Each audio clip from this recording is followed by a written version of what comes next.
ഇസ്രയേലിന്റെ ചരിത്രത്തിലെ ഏറ്റവും കറുത്ത ദിനമായിരുന്നു ഇന്നലെ. ഇസ്രയേലിന്റെ മർമ്മപ്രധാനമായ എല്ലാ മേഖലകളെയും കഴിഞ്ഞ ദിവസം മിസൈൽ ആക്രമണം കൊണ്ട് ഹിസ്ബുള്ള തുരത്തിയിരിക്കുകയാണ്. ഏകദേശം 40 ലക്ഷത്തോളം ഇസ്രയേലികളാണ് കഴിഞ്ഞ ദിവസം ബങ്കറിലേക്ക് ഒളിക്കേണ്ടി വന്നിരിക്കുന്നത്.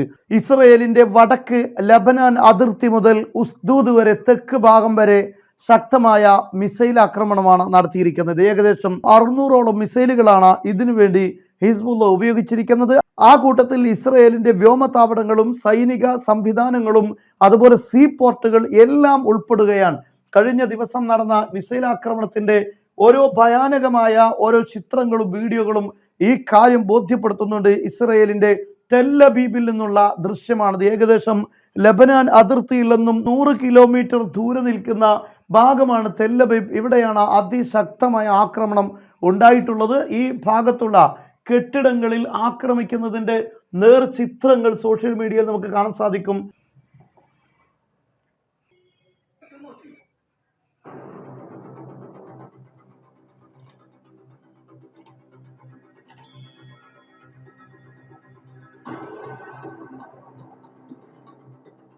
കഴിഞ്ഞ ദിവസം നടന്ന ആക്രമണത്തിന്റെ ചിത്രങ്ങളാണ് ഈ കാണുന്നത്.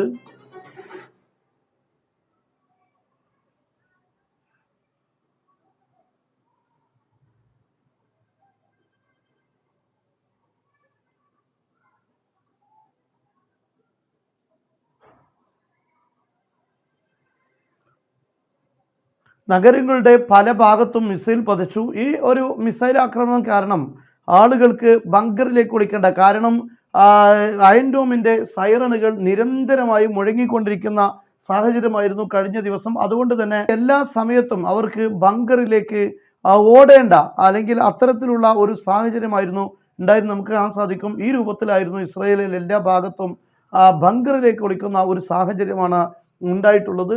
എല്ലാ ഭാഗങ്ങളിലും നഹാരിയ തൊട്ട് അതുപോലെ തന്നെ അക്ര തുടങ്ങി ഉസ്ദൂദ് വരെയുള്ള തെല്ലബീബ്, ഹൈഫ തുടങ്ങിയിട്ടുള്ള എല്ലാ ഭാഗങ്ങളും കഴിഞ്ഞ ദിവസം ആക്രമണത്തിന് വിധേയമായിരിക്കുകയാണ്.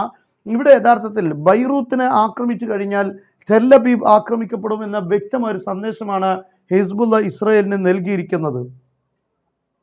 വളരെ പ്രധാനപ്പെട്ട ഫാക്ടറികളും അതുപോലെ തന്നെ ട്രേഡിംഗ് സെന്ററുകളുമൊക്കെയാണ് ആക്രമണത്തിന് വിധേയമായിരിക്കുന്നത്. വളരെ നേരിട്ട് ബിൽഡിങ്ങുകളിൽ ഹിറ്റ് ചെയ്യുന്നതിൻ്റെ വീഡിയോ ആണ് നമ്മൾ കണ്ടിട്ടുള്ളത്.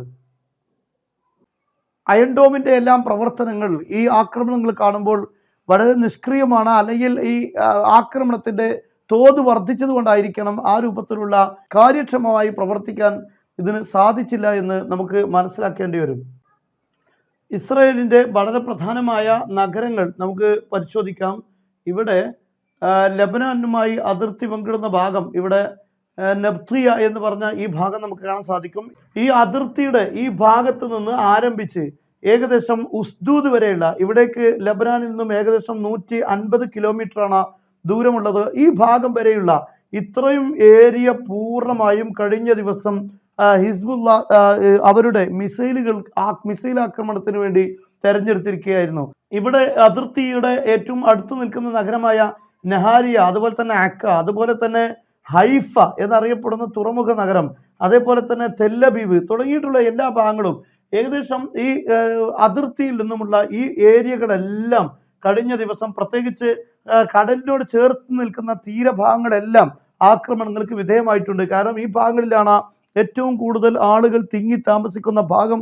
ഈ ഭാഗത്ത് ആക്രമണങ്ങൾ, നിരന്തരമായ മിസൈൽ ആക്രമണങ്ങൾ വന്ന കാരണം ആളുകളുടെ ജീവിതം വളരെയധികം ദുസ്സഹമായിരുന്നു. ഇസ്രയേലിൽ 40 ലക്ഷത്തോളം ആളുകൾ, 4 മില്യണോളം ആളുകളാണ് ബങ്കറിൽ ഒളിച്ചത് എന്നാണ് അന്താരാഷ്ട്ര ന്യൂസുകളൊക്കെ സൂചിപ്പിച്ചുകൊണ്ടിരിക്കുന്നത്.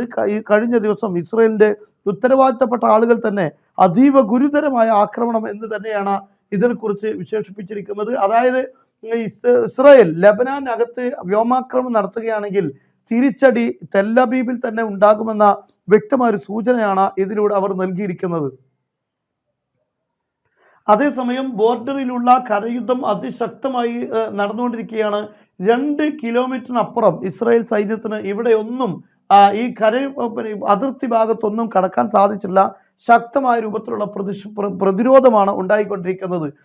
ഇവിടെ ലെബനാൻ അതുപോലെ തന്നെ ഇസ്രായേൽ അതിർത്തി, ഈ അതിർത്തിയോട് ചേർന്ന് നിൽക്കുന്ന ഖിയാം എന്നറിയപ്പെടുന്ന ഈ ഭാഗത്തും ശക്തമായ തിരിച്ചടി ഉണ്ടായിട്ടുണ്ട്. ഈ ഭാഗത്തേക്ക് കടന്ന സൈന്യം ഇവിടെ നിന്ന് പിൻവാങ്ങുന്ന ഒരു സാഹചര്യം കഴിഞ്ഞ ദിവസം ഉണ്ടായി. ഈ ഭാഗത്തുകൂടെ ഖിയാമിലേക്ക് കടന്ന സൈന്യം ഇങ്ങനെ അവിടെ നിന്ന് പിന്തിരിയേണ്ട ഒരു സാഹചര്യം ഉണ്ടായിരിക്കുന്നു എന്ന ന്യൂസ് നമുക്ക് കാണാൻ സാധിക്കും. ഇങ്ങനെ തുടങ്ങി ഏകദേശം എല്ലാ ഭാഗത്തും ഒരു 2 കിലോമീറ്റർ മാക്സിമം ഇസ്രായേലിന് കടന്നു പോകാൻ സാധിച്ചിട്ടുള്ളൂ. പക്ഷെ അവിടെ തന്നെ ശക്തമായ ചെറുത്തുനിൽപ്പാണ്. പലരും ഇസ്രായേലിന്റെ സൈന്യത്തിന് കടന്നു വരാനുള്ള അവസരങ്ങൾ ഉണ്ടാക്കി അവരെ മറഞ്ഞു നിന്ന് ആക്രമിക്കുകയായിരുന്നു എന്നതാണ് ഹിസ്ബുള്ളയുടെ ആക്രമണത്തിന്റെ വീഡിയോകളും ചിത്രങ്ങളും ഒക്കെ കാണുമ്പോൾ മനസ്സിലാക്കാൻ സാധിക്കുന്നത്. എന്തായിരുന്നാലും ഇസ്രായേൽ എല്ലാ ഇടങ്ങളിലും ശക്തമായ പ്രതിരോധം തന്നെയാണ് ഇസ്രായേലിന് ഉണ്ടായിക്കൊണ്ടിരിക്കുന്നത്. അതേസമയത്ത് ഇസ്രായേലിനെ സംബന്ധിച്ചിടത്തോളം ഹൈപ്പർസോണിക് മിസൈലുകളാണെങ്കിൽ വലിയൊരു ദുരന്തമായി മാറിയിരിക്കുന്നു. ഇറാനാണെങ്കിൽ ഇസ്രായേലിനെ ആക്രമിക്കാനുള്ള എല്ലാ പദ്ധതികളും അതിനുവേണ്ടിയുള്ള മുന്നൊരുക്കങ്ങളും നടത്തിക്കൊണ്ടിരിക്കുകയാണ്. ഏത് സമയത്താണ് ഇറാൻ ആക്രമിക്കുന്നത് എന്നറിയില്ല. കഴിഞ്ഞ പ്രോമിസ് 2 ആക്രമണം ഒരിക്കലും പ്രതീക്ഷിക്കാത്ത പലരും പല രൂപത്തിലുള്ള പ്രവചനങ്ങൾ നടത്തിയെങ്കിലും അതിനെല്ലാം മറികടക്കുന്ന രൂപത്തിൽ ഒരിക്കലും പ്രതീക്ഷിക്കാത്ത ഒരു ഘട്ടത്തിലായിരുന്നു ഇറാന്റെ ആക്രമണം ഉണ്ടായിരുന്നത്. എന്നാൽ ആ രീതിയിലുള്ള ഒരു ആക്രമണം തന്നെയാണ് ഇപ്പോഴും പ്രോമിസ് 3യിലും ഇറാൻ ഉദ്ദേശിക്കുന്നത് എന്നതാണ് ഇവിടെ വ്യക്തമാകുന്നത്.